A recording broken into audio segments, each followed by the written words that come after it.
Ketika saya buka data Pak di provinsi saya NTT itu ternyata luar biasa sekali, bahkan mencapai 108.000 hektar, sekitar 33% kebakaran itu karena kemarau dan juga karena pembakaran. Nah tragisnya informasi terbaru itu karhutlah terjadi di Pulau Sumba yang notabene adalah pariwisata padang savana Pak. Ya, di Sumba Timur ada 5 titik dan di Sumba Tengah ada 3 titik. Nah, saya belum melihat ada upaya yang serius Pak dari KLHK, karena itu saya berharap ini bisa ditindaklanjuti sehingga kemudian pembakaran hutan ini bisa dikurangi. Yang kedua menyangkut peta zonasi wilayah konservasi Pak. Saya ingin tanya kepada KLHK, apakah KLHK ini punya peta zonasi wilayah konservasi yang cukup lengkap Pak, terutama katakanlah di semua provinsi. Saya tanya ini karena terus terang dalam sejumlah kasus itu kerap kali terjadi konflik ya. Ada yang mengatakan ini boleh investasi, boleh eksplorasi, boleh eksploitasi. Ada yang katakan itu tidak boleh karena merupakan lahan konservasi dan karena itu harus dilindungi. Karena itu menurut saya Pak, supaya tidak salah melangkah terutama pemerintah daerah, maka KLHK ini perlu memiliki peta konservasi yang jelas Pak. Saya kasih contoh saja yang aktual Pak, di NTT itu di Kabupaten Manggarai Timur sekarang lagi mau didirikan pabrik semen, ada tambang batu gamping. Nah di situ masyarakat menolak karena mengatakan bahwa wilayah yang mau dibangun itu adalah wilayah yang merupakan bentangan kars, dan kita tahu kars itu adalah sumber air, dan KLHK jelas mengatakan itu tidak boleh dan itu merupakan wilayah konservasi. Nah bagaimana koordinasi dengan Badan Geologi Nasional Pak?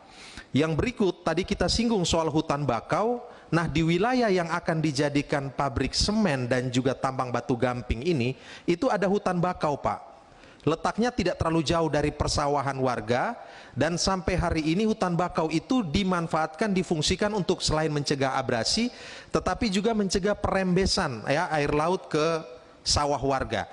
Nah, dalam desain pabrik semen ini, hutan bakau ini mau dijadikan sebagai dermaga untuk angkut semen-semen ini.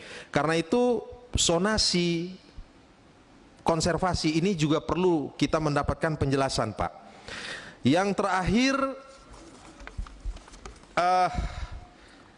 terkait dengan new normal yang diterapkan di sejumlah destinasi wisata. Kalau kita bicara KLHK itu berarti terkait dengan Taman Nasional, Taman Wisata Alam, Suaka Marga Satwa dan selainnya. Nah kita belum tahu sampai kapan COVID-19 ini berakhir Pak. Yang pasti mungkin tahun depan juga pandemi ini belum akan menurun secara drastis. Saya kasih contoh di banyak tempat karena pandemi COVID ini pariwisata juga akhirnya menurun drastis. Pariwisata yang lesu berdampak juga kepada pelaku pariwisata yang kemudian menurunkan tingkat pendapatan mereka. Saya ambil contoh Pak di Taman Nasional Komodo itu, sebelum pariwisata ini booming seperti saat-saat ini, banyak masyarakat di Taman Nasional Komodo itu adalah pelaut, dan bahkan mereka punya kebiasaan untuk juga mengambil menjadikan mata pencariannya dari sektor kelautan. Ketika Taman Nasional Komodo itu menjadi ikon wisata, kemudian mereka beralih profesi menjadi para pegiat pariwisata Pak. Nah, ketika pariwisata lesu ini Pak, mereka juga mengalami kurangnya pendapatan. Nah, yang ingin saya tanyakan yang belum terlihat ini Pak adalah belum adanya mitigasi dampak ekologi Pak. Beberapa waktu lalu pelaku pariwisata itu mereka cerita ya ke saya, mereka katakan karena tidak ada pendapatan akhirnya mereka melakukan perburuan terhadap abalon Pak, kerang mata tujuh, dan sebenarnya mereka ini mengetahui kalau pengambilan abalon dalam jumlah yang besar ini juga akan merusak ekosistem koral misalnya. Nah ini saya juga ingin tanya, apakah KLHK memiliki yang tadi saya katakan ya, mitigasi tentang dampak ekologis sehingga bisa membantu menghidupkan kembali ekonomi mereka Pak, tanpa harus merusak. Nah, yang dikhawatirkan juga adalah jangan sampai terjadinya destruksi fishing ya, yang dilakukan oleh para pegiat pariwisata yang hari ini sebenarnya mengalami kesulitan. Betul sudah ada bansos dari KLHK ke sana, tapi ini tampaknya belum signifikan, Pak. Nah, kita tahu Taman Nasional Komodo ini secara drastis sudah merubah ya dalam tanda petik livelihood orang Komodo dari nelayan ke pariwisata.